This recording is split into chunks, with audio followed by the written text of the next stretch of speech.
오늘 말씀은 누가복음 24장 17절부터 27절까지의 말씀입니다.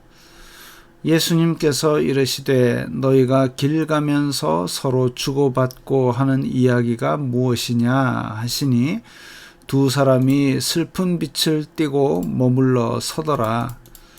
그 한 사람인 글로바라 하는 자가 대답하여 이르되 당신이 예루살렘에 체류하면서도 요즘 거기서 된 일을 혼자만 알지 못하느냐.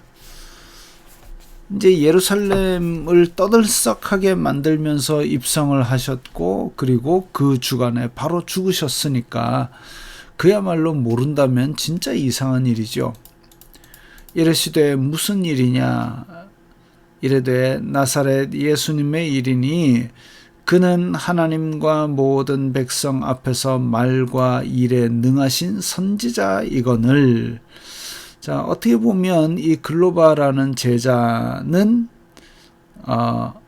예수님을 선지자로 그렇게 믿었던 것으로 보입니다. 예수님께서 제자들한테는 내가 하나님의 아들이다, 그리스도다 수도 없이 얘기를 했을 텐데 어쨌든 그렇습니다.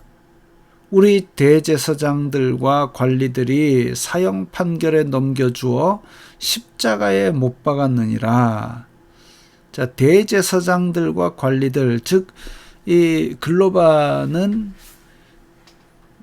유대인들이 예수님을 죽이는데 1차적 책임을 두고 있다. 특히 대제사장과 관리들, 지도자들이 특히 이 대제사장이라는 직책을 집어넣은 것으로 보아서 하나님을 믿는다는 사람들이 이렇게 하나님의 선지자를 잡아 죽인 데 대해서 너무 서운하고 안타깝고 절망하고 있는 것이죠. 우리는 이 사람이 이스라엘을 속량할 자라고 바랐노라. 다시 말하면 유대인을 로마의 치하에서부터 구원해 주실 분인 줄 알았는데 대제사장을 비롯한 지도자들이 잡아 죽이도록 했다. 옛날 우리나라 일제시대 때로 얘기하자면 우리나라 관리가 독립군들을 소탕한 격이 되었다. 이걸 또 안타까워하고 있습니다. 대제사장이란 사람이 하나님의 선지자를 죽였다. 유대인을 로마로부터 구원할 사람을 잡아 죽였다. 이런 데 대해서 이제 안타까워하고 슬퍼하는 것이죠. 이뿐 아니라 이 일이 일어난 지가 사흘째요. 또한 우리 중에 어떤 여자들이 우리로 놀라게 하였으니 이는 그들이 새벽에 무덤에 갔다가 그의 시체는 보지 못하고 와서 그가 살아나셨다 하는 천사들의 나타남을 보았다 함이라. 아니 이렇게 부활에 대한 소식을 천사를 통해서 들었다. 그게 여자들이 우리한테 얘기했다. 같이 생활하던 제자들인데도 불구하고 그들의 말도 믿지 않았다. 이게 참 안타까운 일이죠. 같이 예수님을 따라다니던 제자들인데 그 사람들이 야 예수님 살아나신다 그랬잖아. 살아나셨어. 천사를 봤어. 그랬는데 그걸 믿지 않고 있다. 이 참 안타까운 일이죠. 그러면 이런 또 우리와 함께 한 자 중에 두어 사람이 무덤에 가 과연 여자들이 말한 바와 같음을 보았으나 예수님은 보지 못하였느니라 하거늘. 지금 같은 제자들도 또 가서 확인까지 했습니다. 여자들 말을 못 믿어서 가서 확인까지 했는데 예수님이 없어졌어요.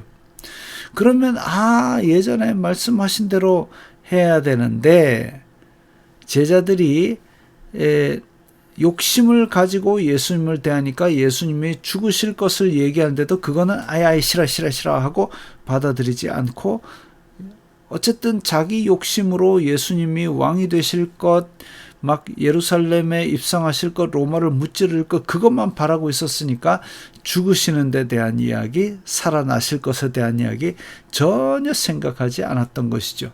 그러니까 예수님을 보지 못하였느니라. 실제로 보지 예수님의 시체가 없어진 것을 봤는데도 살아나신 줄 안 믿고 예수님을 보지 못했다라고 전했는데도 불구하고 살아나신 것을 말씀을 생각하지 않았다. 참 안타까운 일입니다. 이르시되 미련하고 예수님께서 이제 그걸 듣고 말씀하시는 겁니다. 미련하고 선지자들이 말한 모든 것을 마음에 더디 믿는 자들이여. 예수님께서 제자들을 꾸중하고 비난하실 때는 믿음 없을 때입니다. 뭘 잘못해도 괜찮다 하시고 그러는데도 불구하고 믿음이 없다, 말씀을 못 믿는다 이러면 예수님께서 꾸중하시죠.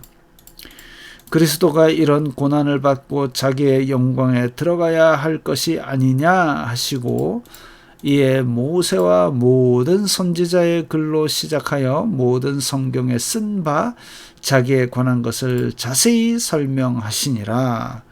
저자 직강이지요. 그래서 이렇게 직접 예수님께서 성경을 풀어서 살아나신 것에 대한 설명을 해주시고 이제 깨닫게 만드셨습니다. 그렇게 된다면 부활의 기쁨을 회복할 수 있겠죠. 우리 또한 말씀이 우리에게 선포는 되었지만 우리가 그것을 깨닫지 못하면 여느 날과 똑같은 날이 될 것입니다. 그러나 말씀 가운데서 예수 그리스도의 안식 후 첫날 부활하심을 믿는다면 부활절이 기쁨으로 다가올 것이고 또한 매주 안식 후 첫날 매주 일요일이 우리에게 부활의 기쁨을 상기하는 그런 기쁜 날이 될 것입니다. 우리의 믿음이 날마다 이렇게 부활의 능력으로 새로워지기를 바랍니다.